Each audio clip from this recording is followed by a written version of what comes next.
Hello students. आज हमारा chapter है डेटा हैंडलिंग। ठीक है, क्लास 7 का चैप्टर है। एनसीईआरटी सीक्वेंस के हिसाब से थर्ड चैप्टर है। डेटा हैंडलिंग में जो फर्स्ट अपने पास जो है वो है डेटा। अब डेटा होता क्या है? Data is collection of information. Information का जो कलेक्शन है उसे हम क्या बोलते हैं? डेटा। अब इंफॉर्मेशन किसी भी फॉर्म में हो सकती है। सपोज जैसे मैं आपको एक एग्जांपल दूं कि लास्ट ईयर जो आपके पूरा एकेडमिक था, आपके स्कूल में, कोचिंग में, एकेडमिक में जितने भी एग्जाम हुए, टेस्ट हुए, एक्टिविटीज हुई, उन सभी में आपके मार्क्स और आपकी पोजीशन, तो हर एक टेस्ट का, मिड टर्म का, एग्जामिनेशन का जो डेटा है पूरे साल भर का, आपकी क्या पोजीशन रही, क्या रैंक रही, तो वो सारी जो इंफॉर्मेशन है, वो जो कलेक्शन है उन फैक्ट्स का, उसे हम क्या बोलेंगे? डेटा बोलेंगे। क्या होती है definition?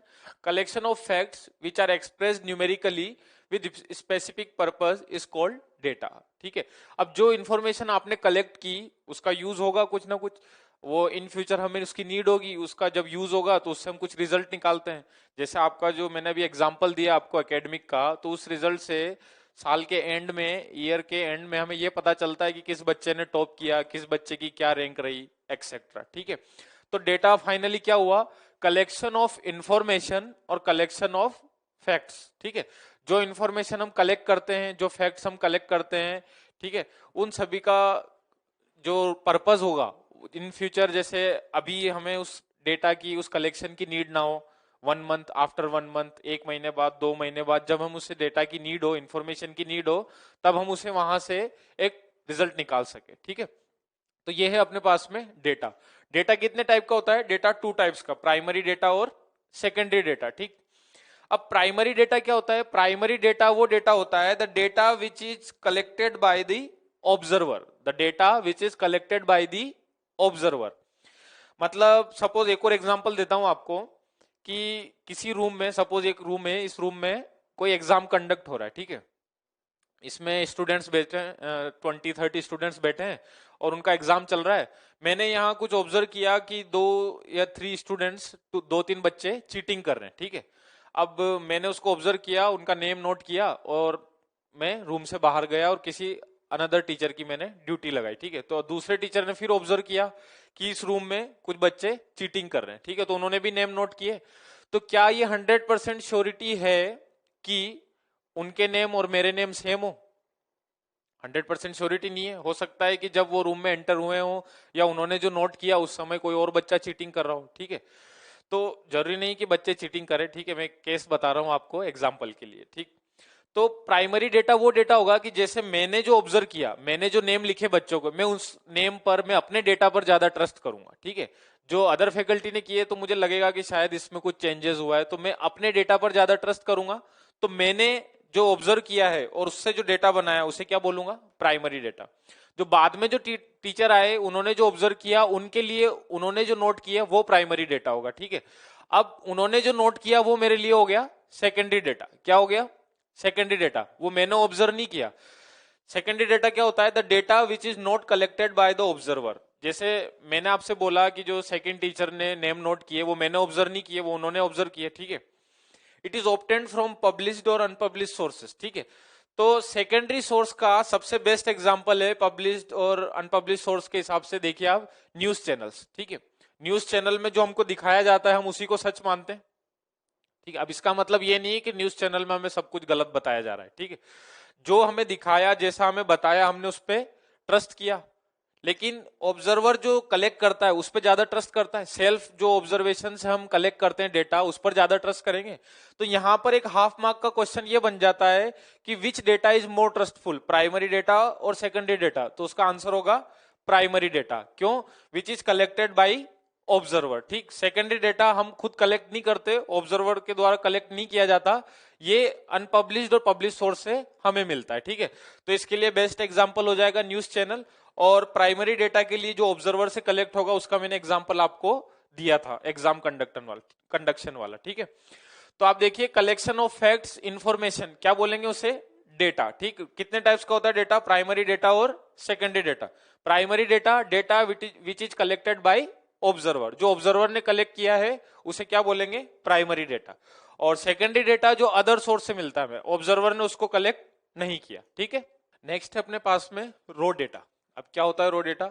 The data which is collected for specific purpose and put as it is without any arrangement. अब देखो मैं आपको इसका एक एग्जांपल देता हूं। आजकल तो हम फोन नंबर, कॉन्टेक्ट नंबर जो है फोन में सेव कर लेते हैं, ठीक है। पहले इस तरीके से फोन थे नहीं मल्टीमीडिया, और जो फोन थे नॉर्मल फोन वो भी बहुत कम थे, ठीक है। तो पहले क्या करते थे, सब कुछ इंपॉर्टेंट चीजें, कुछ कॉन्टेक्ट नंबर्स डायरी में नोट करते थे, ठीक है। अब जब डायरी में नोट करते थे तो जैसे जो पर्सन उनके कांटेक्ट में आया पहले उसका कांटेक्ट नंबर लिख लिया, फिर कोई मिला तो फिर उसका कांटेक्ट नंबर लिख लिया। वो एक अरेंज फॉर्म में नहीं होता था। जैसा मिला डेटा, जैसे जो पर्सन कांटेक्ट में आया उसकी इंफॉर्मेशन वैसे ही कलेक्ट कर ली, ठीक है। तो वो आपके पास में क्या हो जाएगा, raw data. The data which is collected for specific purpose, जो पर्सन आपके कांटेक्ट में आया, जो टच में आया, आपने उसके कांटेक्ट नंबर सेव किए, उसके बारे में इंफॉर्मेशन सेव करी, या कुछ अदर इंफॉर्मेशन आपने सेव करी, आपने डायरी में नोट किया, ठीक है। अब उसमें आपने कोई अरेंजमेंट नहीं देखा, जैसे जो पर्सन आपके कांटेक्ट में आया आपने उसके बारे में इंफॉर्मेशन नोट कर ली। अब जैसा आपने उसमें नोट की वो वैसा ही है, ठीक है। फिर कभी आपको नीड होती है तो फिर आप डायरी में ढूंढते हैं कि इसका मैंने कांटेक्ट नंबर कहाँ लिखा था, इसका एड्रेस कहाँ लिखा था, ठीक है। कोई अरेंजमेंट नहीं किया हमने उसमें, जैसे जो कांटेक्ट में आया नोट कर लिया, ठीक है। तो उसे क्या बोलेंगे, रो डेटा। जैसे जो पर्सन कांटेक्ट में आया सेव किया विदाउट एनी अरेंजमेंट। अब यहां पर जो भी इंफॉर्मेशन आपने लिखी या जो भी नंबर आपने लिखा, वो हर एक एंट्री, उसे क्या बोलेंगे हम, ऑब्जर्वेशन। क्या बोलेंगे, ऑब्जर्वेशन। रो डेटा में उसे वो हर एक एंट्री को हम क्या बोलेंगे, ऑब्जर्वेशन। रो डेटा का एक और नेम है, वो है क्रूड डेटा। रो डेटा को हम क्रूड डेटा भी बोल सकते हैं, ठीक है।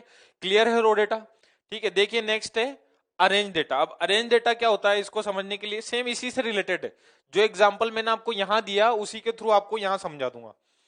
ये जो एग्जाम्पल था कि हमने डायरी में कॉन्टेक्ट नंबर सेव किए, अगर आप उस कॉन्टेक्ट नंबर को अल्फाबेटिकली अरेंज कर देते हैं, मींस जितने भी पर्सन मिले आपको, तो जिनका नेम ए अल्फाबेट से स्टार्ट हो रहा है उन सभी का एक पेज पर या दोनों पेज पर कॉन्टेक्ट नंबर लिखा या उनकी इंफॉर्मेशन एक जगह लिखी, फिर बी अल्फाबेट वाले, फिर सी अल्फाबेट वाले।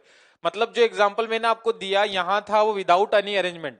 अब जब मैं उसको अल्फाबेटिकली अरेंज कर रहा हूं तो वो अरेंज हो गया, तो उसे क्या बोलेंगे, अरेंज डेटा। अरेंज डेटा को हम एरे भी बोल सकते हैं। तो क्या होता है, to understand the data in better way we arrange the data इधर इन असेंडिंग ऑर्डर और इन डिसेंडिंग ऑर्डर। अब कुछ नंबर्स भी हो सकते हैं, कुछ एंट्री हो सकती है, कुछ ऑब्जर्वेशन भी हो सकते हैं। तो अपने हिसाब से हम, जैसे हमें देखने में समझने में इजी हो, तो हम उसको अरेंज कर सकते हैं। अरेंज किसी भी वे में कर सकते हैं, जो एग्जांपल मैंने आपको दिया अभी कॉन्टेक्ट नंबर वाला, अल्फाबेटिकली, ऐसे बहुत सारे एग्जांपल हैं, ठीक है। तो जो अरेंज फॉर्म में हो जाएगा डेटा, तो उसे क्या बोलेंगे, अरेंज डेटा। इसी का एक और नेम है, वो है अरे। नेक्स्ट टर्म अपने पास में रेंज। क्या होता है रेंज, जो भी डेटा आपको गिवन है उसमें जो हाईएस्ट वैल्यू है और लोवेस्ट वैल्यू का जो डिफरेंस है उसे हम क्या बोलेंगे, रेंज बोलेंगे। देखिए, the difference between the highest and the lowest observation of the given data is called range. मैंने एक एग्जांपल लिखा है, देखिए 0, 3, 8, 10, 10, 12, 18, 19, 20, ठीक है। अब मुझे इसमें रेंज बतानी है। अब आप देखिए सबसे पहले इसमें आपको हाईएस्ट वैल्यू क्या दिख रही है, हाईएस्ट वैल्यू आप सबको दिख रही है 20, ठीक। लोवेस्ट वैल्यू, लोवेस्ट वैल्यू 0 से छोटा कोई नंबर नहीं दिख रहा, ठीक है, 0। 20 माइनस 0, 20। तो ऐसे काफी एग्जांपल ले सकते हैं आप। आपके पास कोई भी इस तरीके से डेटा गिवन हो, हाईएस्ट वैल्यू और हाईएस्ट ऑब्जर्वेशन और लोवेस्ट ऑब्जर्वेशन और लोवेस्ट वैल्यू का जो डिफरेंस होगा उसे हम क्या बोलेंगे, रेंज बोलेंगे, ठीक है। आप और भी एग्जांपल लेके देख सकते हैं, जैसे मैंने लिया 1, 2, 5, 7, 9। इस डेटा में आपको रेंज बतानी है। यहां पे आप देखिए हाईएस्ट वैल्यू कितनी है, हाईएस्ट वैल्यू है 9, लोवेस्ट वैल्यू कितनी है 1, 9 माइनस 1, 8। ये एक और एग्जांपल हो गया आपके पास, ठीक। देखिए नेक्स्ट, नेक्स्ट टर्म आपके पास में फ्रीक्वेंसी। क्या होता है फ्रीक्वेंसी, कोई भी डेटा आपको गिवन है, सपोज यहां जो डेटा ये गिवन है आपको, the number of times the observation is occurring. इसमें आप देखिए 10 कितनी बार आ रहा है, 2 बार आ रहा है, तो 10 की फ्रीक्वेंसी कितनी हो गई, 2 हो गई, 2। 10 की फ्रीक्वेंसी है 2। देखिए क्या है frequency, the number of times a particular observation occurs is called its frequency.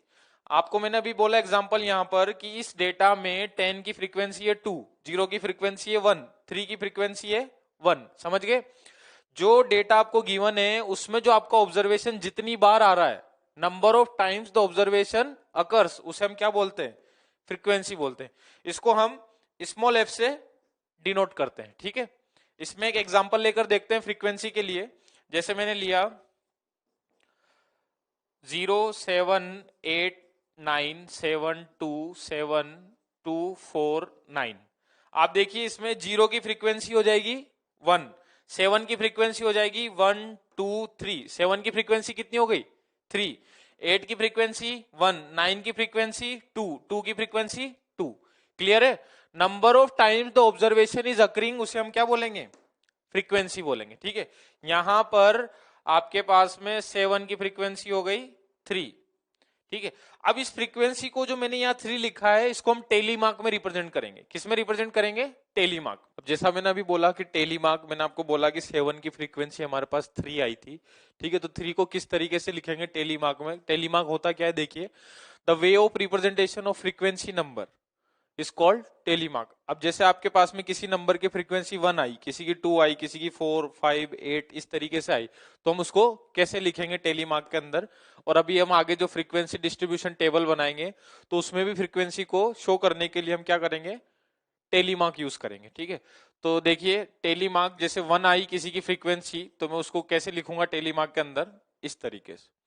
2 आई तो इस तरीके से, 3 आया तो 1 2 3, 4 आया तो 1 2 3 4। ये जो है रिप्रेजेंटेशन, ये टेलीमार्क में रिप्रेजेंटेशन है, ठीक है। किसी नंबर की फ्रीक्वेंसी 1 आई तो इस तरीके से लिखना होगा, 2 आई तो इस तरीके से लिखना होगा, 3 आई तो इस तरीके से, 4 आई तो इस तरीके से, 5 आएगी तो 1 2। यहां देखना आप थोड़ा ध्यान से, ये याद रहे आपको। 5 के लिए क्या लिखूंगा मैं, 1 2 3 4 5, ठीक है।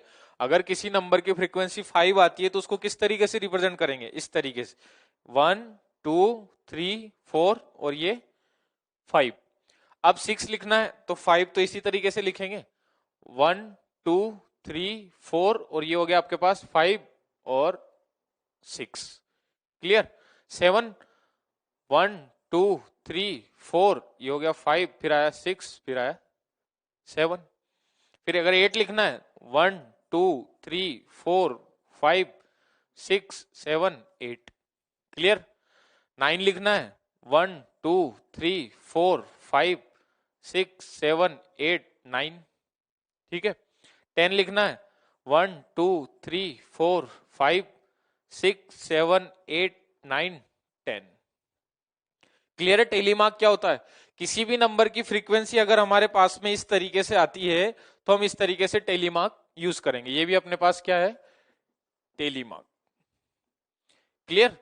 आप देखो 1 के लिए ये यूज करेंगे, 2 के लिए, 3 के लिए, 4 के लिए, 5 के लिए। अभी क्वेश्चन करते हैं, फ्रीक्वेंसी डिस्ट्रीब्यूशन टेबल बनाते हैं, फ्रीक्वेंसी इनमें से आएगी और उसको हम इस तरीके से रिप्रेजेंट करेंगे। देखिए frequency distribution table, frequency distribution table में क्या होगा कि आपको इस तरीके से क्वेश्चन या डेटा तो गिवन है, इस डेटा को अरेंज करना है, रीअरेंज करना है। रीअरेंज कर कर किस तरीके से रीअरेंज करना है, ताकि हर एक ऑब्जर्वेशन की फ्रीक्वेंसी भी दिखे आपको, ठीक है। तो फ्रीक्वेंसी डिस्ट्रीब्यूशन टेबल क्या होती है, rearrange the data in tabular form showing the frequency of each observation. हर एक जो ऑब्जर्वेशन है उसकी फ्रीक्वेंसी बताकर जो हम टेबल बनाएंगे उसे बोलेंगे फ्रीक्वेंसी डिस्ट्रीब्यूशन टेबल। ये डेटा तो आपको गिवन है, बस इसको क्या करना है, रीअरेंज फॉर्म में, टेबुलर फॉर्म में with frequency of each observation, वो क्या हो जाएगा आपके पास, फ्रीक्वेंसी डिस्ट्रीब्यूशन टेबल, ठीक है। अब दो तरीके से क्वेश्चन आएगा हमारे पास इसमें, अनग्रुप फ्रीक्वेंसी डिस्ट्रीब्यूशन टेबल और ग्रुप फ्रीक्वेंसी डिस्ट्रीब्यूशन टेबल। तो दोनों पर सोल्व करेंगे। फर्स्ट हम लेते हैं अनग्रुप फ्रीक्वेंसी डिस्ट्रीब्यूशन पे। तो देखिए आप question, the number of children in 20 families of a locality are given below, 2 2 3 2 1 3 3 2 2 1 2 2 3 1 2 1 1 3 2 2, ठीक है। तो क्वेश्चन ये है कि represent this information in frequency table. इस इंफॉर्मेशन को मुझे फ्रीक्वेंसी डिस्ट्रीब्यूशन टेबल में अरेंज करना है। तो देखिए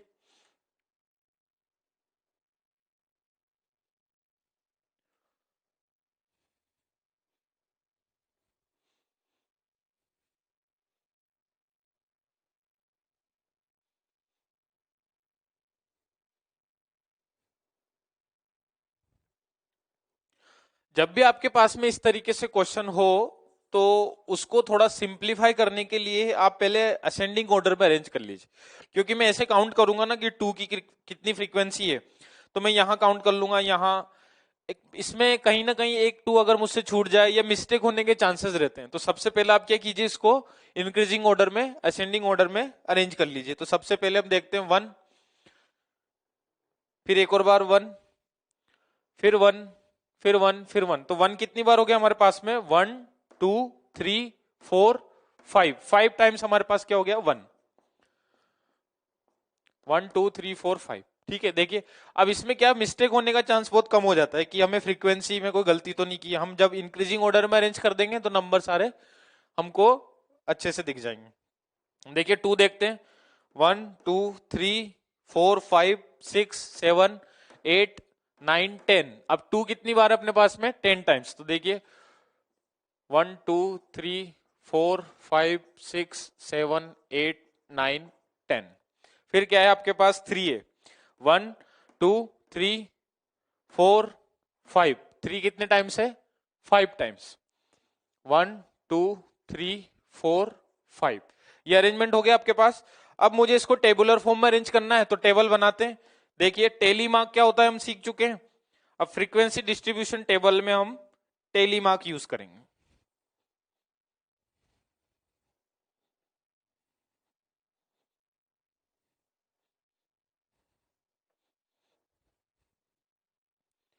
देखिए इधर मैं लिख देता हूं ऑब्जर्वेशन।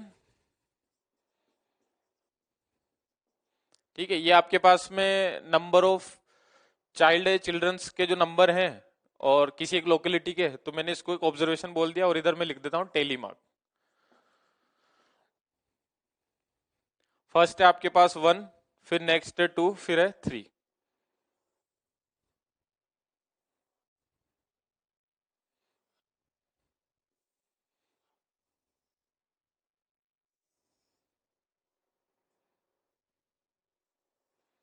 देखिए अब 1 की फ्रीक्वेंसी आपको पता है कितना है, 1 की फ्रीक्वेंसी 1 2 3 4 5। 5 के लिए मैंने आपको बताया था टेलीमार्क में कैसे लिखेंगे, 1 2 3 4 5। ठीक, 2 की फ्रीक्वेंसी 1 2 3 4 5 6 7 8 9 10। तो 1 2 3 4 5 6 7 8 9 10। ठीक है, 3 के लिए देखते हैं। 3 के लिए 1 2 3 4 5, 1 2 3 4 5। ठीक है, टेली मार्क्स में के थ्रू मैंने क्या शो किया यहाँ पर, फ्रीक्वेंसी। ठीक है, आप चाहें तो फ्रीक्वेंसी को एक अलग टेबल बनाकर भी लिख सकते हैं। वैसे डायरेक्टली आपको क्वेश्चन में फ्रीक्वेंसी डिस्ट्रीब्यूशन टेबल के लिए बोला जाए तो आप टेली मार्क लिख देंगे। फ्रीक्वेंसी को हम एफ से डिनोट करते हैं, इसकी फ्रीक्वेंसी 5, इसकी फ्रीक्वेंसी 10 और ये वापस 5। क्लियर है, ये क्वेश्चन हमने किया अनग्रुप्ड फ्रीक्वेंसी डिस्ट्रीब्यूशन टेबल।